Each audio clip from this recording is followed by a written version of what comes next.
fun morning absolutely continues. The Manayunk Arts Festival is set to return to its traditional street-closed format after more than 2 years of small pandemic restricted events. I love the Manayunk Arts Festival. I'm always there. More than 300 artists will fill Main Street with their creations today and tomorrow, so Saturday and Sunday throughout the weekend. And joining us this morning with more on the Arts Fest, Joan Denenberg. We've got Patrick Michael. I'm making sure I've got everybody in order. It's easy for me to talk. Molly Rose and Jonathan Metz. Thanks all for joining us, and good morning. Good morning. Thanks for having us today. We got a lot going on. Yeah. So everyone's excited that it's back, but tell us about the festival. So it's been a long couple years. This is our 33rd year. So the Arts Festival really put Manayunk on the map. We get artists from all over the country. Last year we had a smaller one with 100 artists, not street closed. Okay. But this year we are back. We have a gorgeous day. We have artists that have traveled far and wide. We have them in every medium. Fiber, glass, clay, wood, jewelry. Okay. So we're just so excited. It's a great chance to look at the work and actually meet the artists, which always makes the purchasing a lot more exciting. And we wanted to give them a little tease. We couldn't bring everybody, obviously, here. We brought some. Patrick, welcome to the show. Thank you. All right, so what do you do? Tell us about your art. Yeah, sure. So basically what I do is I seek out fabrics that are discontinued. Okay. And because of that element of my product, each piece is limited edition. It's all handcrafted here in Philadelphia.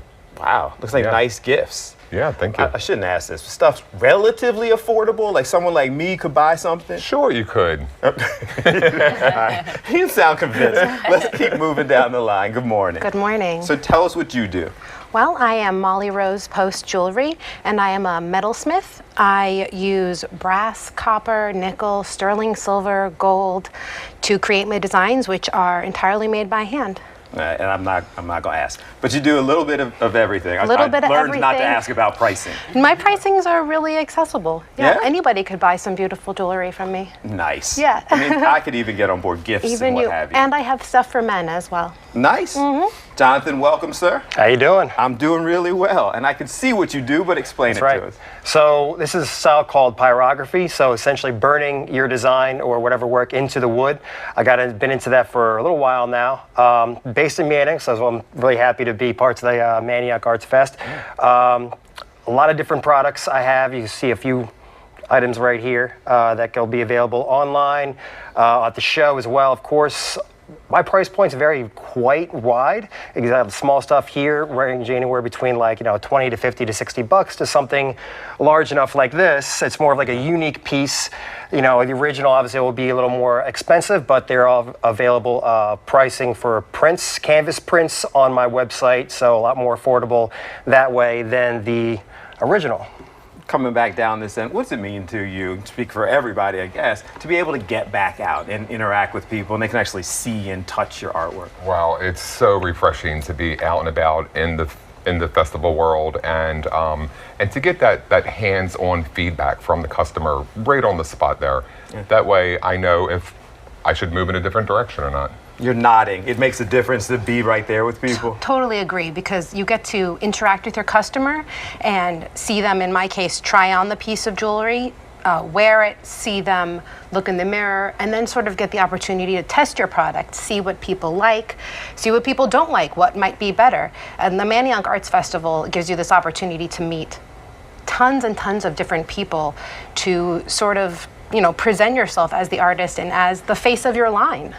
The face of your collection. And you enjoy the interaction as well? Oh, I always have. This is like my first real kind of go at really making a career out of my arts works. I've been doing it for years on the side and done little First Friday shows, and I love the interaction, talking to people. That sometimes their opinions and their suggestions or their wishes might take a completely different direction you would never have even thought of working just solo in your studio. So that's why the interaction is very important as an artist and as a creator, because sometimes just the interaction will pull you into a completely different direction. See, we all struggle. We all struggle. A different direction you never would have thought of without someone else's, conversation or talking points. So I'm really excited to get out there and really make a run for this. Where should we be today and tomorrow? So put on your walking shoes, take public transportation or your bike. We do have some parking lots in and around Manayunk, and we have shuttles from City Line Avenue and up on Ridge Avenue, and we have parking at the movie theater. And walk the street, stop in a restaurant for a cool drink, a bite to eat, check out our shops, but to see the art. We have over 300 artists. We have an emerging artist tent. We invite young artists and we give them tables. It's a smaller way, a good way to start growing artists. They start there, and after 3 years, we want them to move into the big boy booths. Listen, born and raised in Philly, I'm there all the time. I love what you guys do, and I'm happy that you're back. So thank you all for coming in and spending some time with us. I will see you in a little while. Appreciate you. Right.